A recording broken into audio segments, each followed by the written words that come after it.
ওমরে ফারুক যখন খলিফা রাদিয়াল্লাহু তাআলা আনহু, এক লোক তার স্ত্রীকে 100 তালাক দিয়েছে। কয় তালাক? স্ত্রী এসে ওমরে ফারুককে বললেন, ইয়া আমিরাল মুমিনিন, বিচার করেন। কি বিচার?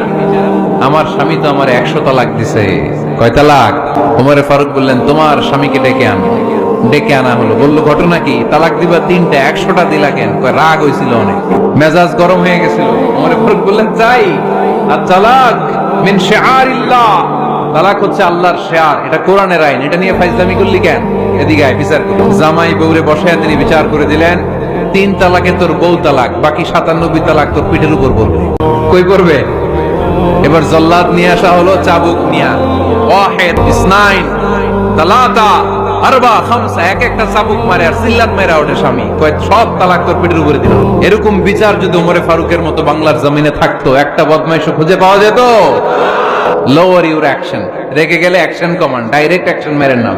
কি করবেন?